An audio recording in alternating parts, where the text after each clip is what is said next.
E, por fim, vamos falar da responsabilidade penal, crime contra o meio ambiente. Então, vamos lá. Primeiro quadrinho nosso ali, primeira célula que a gente vai preencher, qual é o objetivo? Gente, pensa comigo.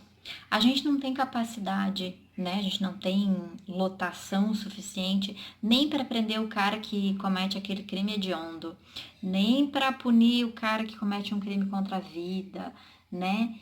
Não estou desmerecendo mesmo, porque eu sou do direito ambiental, não estou desmerecendo, não estou dizendo que crime contra o meio ambiente não deve ser importante, é importante.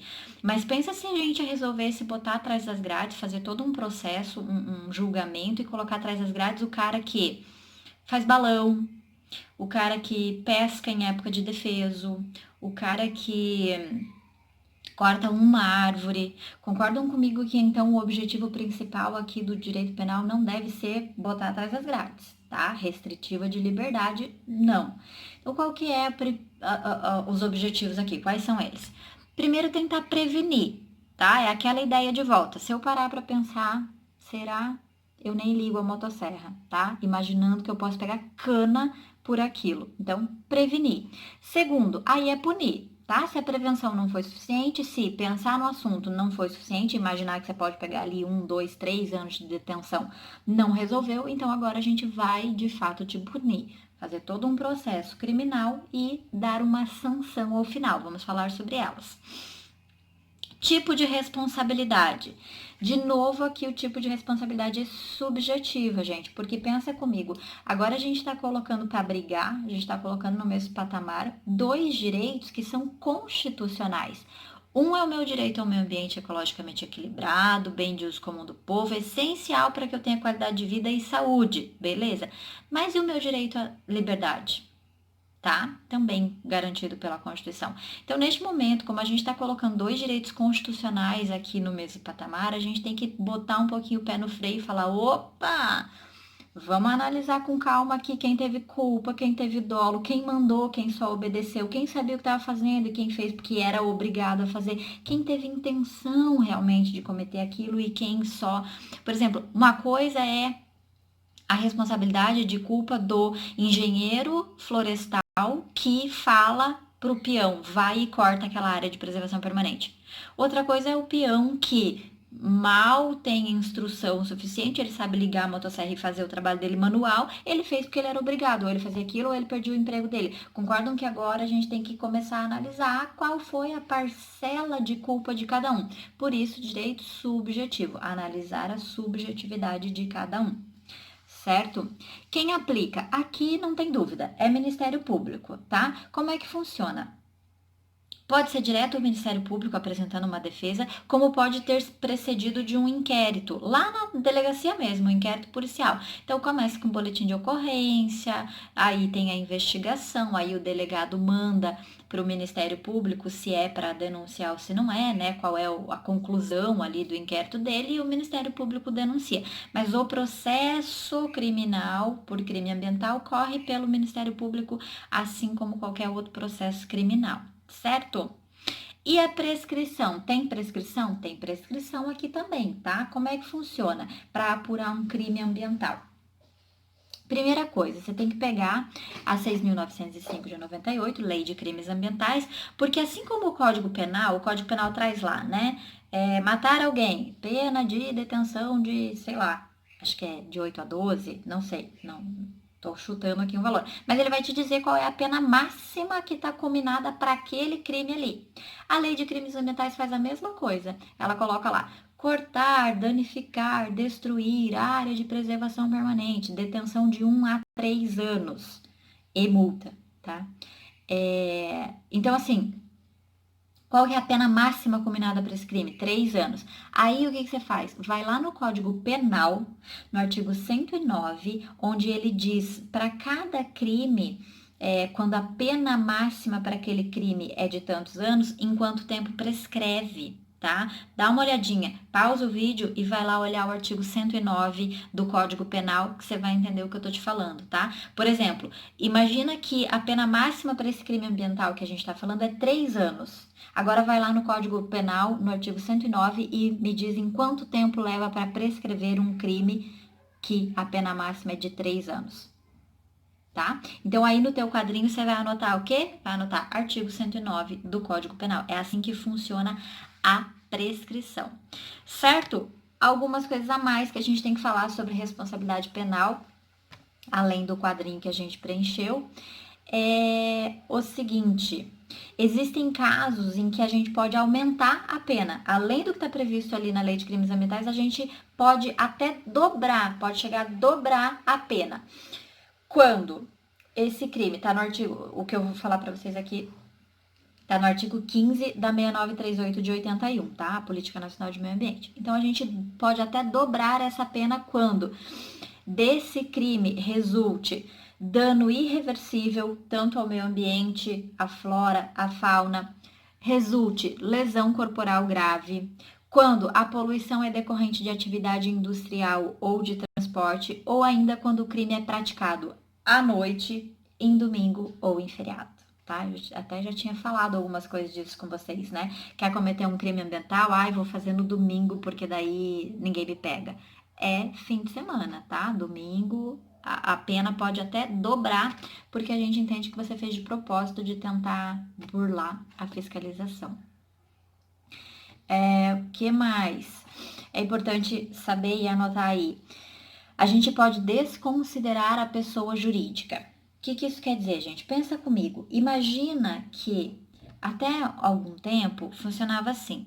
A gente fazia toda uma apuração de crime ambiental e chegava no final e vinha lá a penalidade. 3 anos de detenção. Só que era uma pessoa jurídica. Como é que você bota uma pessoa jurídica atrás das grades? Não põe, né? Então, o que acontece? A gente passou a entender o seguinte.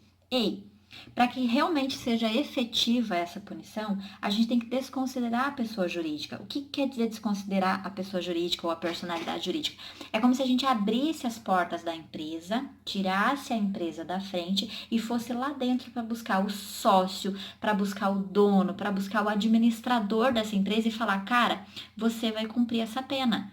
Tá? Então, sempre que a personalidade jurídica é um obstáculo para que a pena seja cumprida, a gente desconsidera ela e vai buscar lá dentro quem é o responsável por ela, certo? O que mais aqui que é importante a gente falar? Perfeito. Algumas situações que o juiz obrigatoriamente deve analisar na hora de julgar um crime ambiental. Ele tem que levar em consideração, primeiro, a gravidade do fato. E essa gravidade do fato é a gravidade do fato tanto para o meio ambiente quanto para a saúde pública, quanto à população, quanto às pessoas, tá? Tem que analisar a gravidade desse fato. Deve considerar também antecedentes, e aqui faz um asterisco. Lembra comigo que para fins ambientais, para fins de crime ambiental, antecedente não é só quando você... Porque no direito penal como um todo, é considerado que você tem antecedentes quando teve um processo com uma sentença condenatória que transitou em julgado, ou seja, não dá mais para recorrer. Aí a gente fala, agora você tem antecedentes. Para o direito ambiental não é assim, sempre mais complicado, né? Sempre mais restritivo. Para o direito ambiental, para ser considerado que você tem antecedentes, basta que uma vez você foi pego lá fabricando um balão e tem um boletim de ocorrência na delegacia. Pronto, você já tem antecedentes para fins ambientais. Ou então, uma vez o IAP te pegou cortando uma árvore e aplicou uma multa contra você. Então, assim, na esfera administrativa teve um dia um processo contra você. Pronto, para fins criminais você já tem antecedentes, porque você é considerado um não amigo do meio ambiente, tá? Muito cuidado com isso, certo? E o outro fator que tem que ser levado em consideração pelo juiz na hora de aplicar a penalidade é a situação econômica desse infrator, né? Eu falei para vocês, as multas elas podem ir na esfera administrativa de 50 a 50 milhões. Me diz de que adianta aplicar uma pena de 50 milhões para um pescador que foi pego no período de defeso com alguns peixes? Perdão.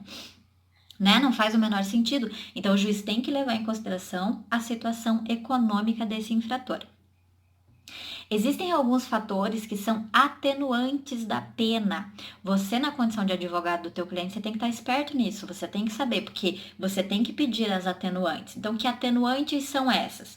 Baixo grau de instrução, baixo grau de escolaridade, então aquela pessoa que de fato não tem muito estudo, não tem muito conhecimento, a gente pode pedir para atenuar a pena dela.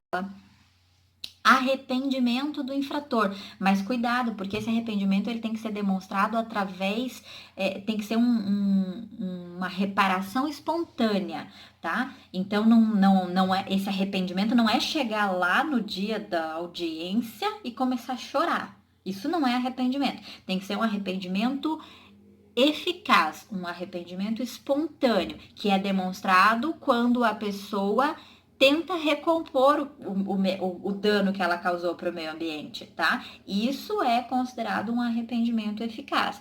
Então, cortei a área de preservação permanente? Cortei, mas ó, antes que vocês começassem esse processo contra mim, eu tô tão arrependida que eu já comecei a plantar tudo de volta. Sei que errei, sei, mas eu já tô tomando precauções aqui, já tô tomando atitudes, tá? Outra atenuante, comunicação de perigo eminente de degradação ambiental. Então, é aquele caso assim, eu botei fogo na minha propriedade, um fogo ilegal, tá, gente? Porque nem todo fogo é ilegal, tá? Mas um incêndio mesmo, botei fogo na minha propriedade.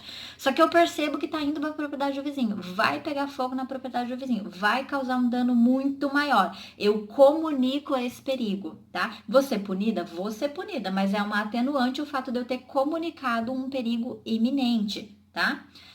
Só um exemplo. E, por fim, uma atenuante é a colaboração com os agentes de fiscalização, tá? Então, o agente chegou lá na porta da tua propriedade, não tenta impedir o trabalho dele, não tenta dificultar a vida dele, porque além de daí você não se enquadrar na atenuante, você se enquadra ainda numa agravante, que é o fato de dificultar o trabalho do fiscal, tá? Então, aqui, são circunstâncias que agravam a pena. Falamos do que atenua, vamos falar do que agrava, o que piora a pena. Primeiro, reincidência. Gente, isso não tem. Se você já tem outros crimes, isso, na hora de ter um julgamento criminal por crime ambiental, piora a situação. Quando o agente comete esse crime contra o meio ambiente para obter vantagem pecuniária, para ganhar com isso, porque uma coisa é você cortar a área de preservação permanente porque você queria mais espaço para construir tua casa, ou porque você não sabia, né? Outra coisa é você cortar a área de preservação permanente para vender, para ganhar dinheiro. Coagindo uma outra pessoa, tá? Então, eu tô cometendo crime contra o meio ambiente, mas ainda tô coagindo outra pessoa para fazer aquilo junto comigo. Efetuando ou expondo a perigo de forma grave, saúde pública ou meio ambiente, concorrendo para danos à propriedade alheia, então agrava a minha pena, além do dano aqui, vai danificar a propriedade do vizinho, do amiguinho. Atingindo áreas urbanas, tá? Por quê? Porque daí o perigo é muito maior de atingir as pessoas.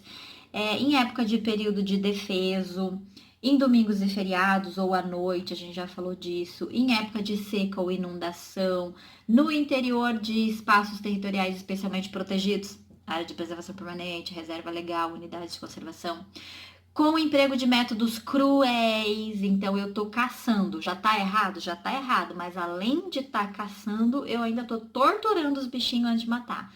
Agrava a minha pena. Mediante fraude ou abuso de confiança, mediante abuso do direito de licença. Eu tenho a licença ambiental, mas eu estou fazendo muito mais do que poderia com ela. No interesse de uma pessoa jurídica que seja mantida total ou parcialmente com capital público, atingindo espécies que são ameaçadas de extinção, mesmo que seja só naquele local, tipo, é ameaçada de extinção, mas é ameaçada de extinção só aqui em Guaratuba, no resto do mundo tem de sobra essa espécie, não interessa, ali onde você matou aquele bichinho, ele era ameaçado de extinção. Facilitado por um agente público, também vai agravar. A gente colocou aqui ainda quais as penas que são restritivas de direito: prestação de serviço à comunidade, interdição temporária de direitos, suspensão parcial ou